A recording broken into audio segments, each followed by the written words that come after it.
After President Trump announced your nomination to the Supreme Court, you discussed the judicial philosophy of the late Justice Antonin Scalia. Specifically, you stated, his judicial philosophy is mine. During oral arguments in the 2013 case Shelby County v. Holder, Justice Scalia questioned the strong congressional support for reenactment of the Voting Rights Act. He argued that this support was not attributable to the fact that we need the Voting Rights Act.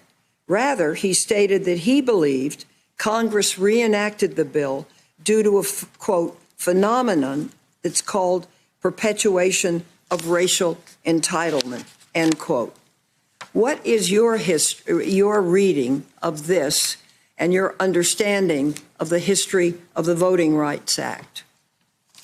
Well, when I said that Justice Scalia's philosophy is mine too, I certainly didn't mean to say that every sentence that came out of Justice Scalia's mouth or every sentence that he wrote is one that I would agree with. When I said Justice Scalia's philosophy is mine too, what I meant is that his jurisprudential approach to text, as we've talked about originalism and textualism, is the same that I would take.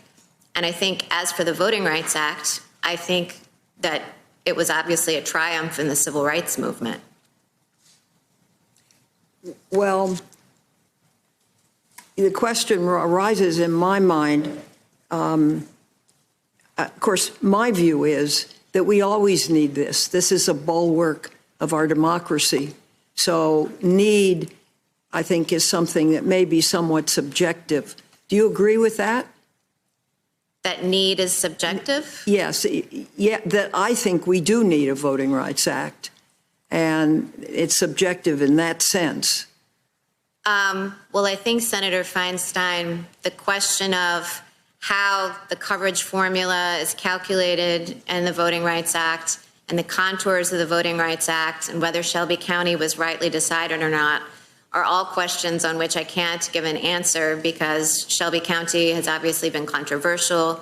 It's likely to be relitigated. It could come up before me on the court. Well, let me give you, because I think this is really important because it shows the basic philosophical bent of an individual.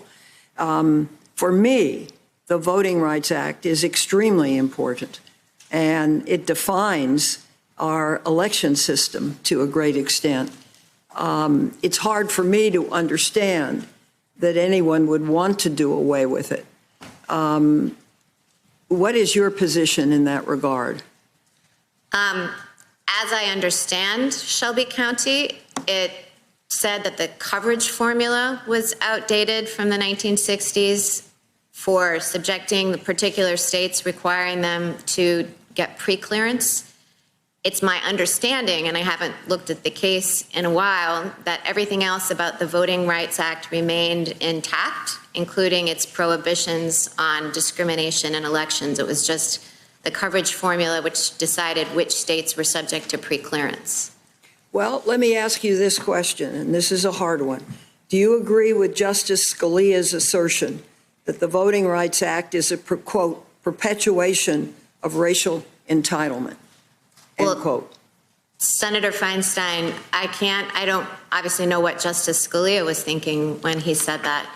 And any characterization of the Voting Rights Act or a statement like that is simply really not something I can opine on because, you know, that's tied in, I would think, with these Shelby County questions. Well, can you opine? I'm not asking for a formal opinion, but would you believe that it's a perpetuation of racial entitlement?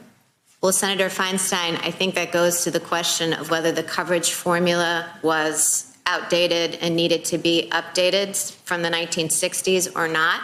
I take that to be the thrust of the disagreement in Shelby County and the position that Justice Scalia was taking. So again, I can't express a view on Shelby County and whether the majority or dissent had the better of the argument.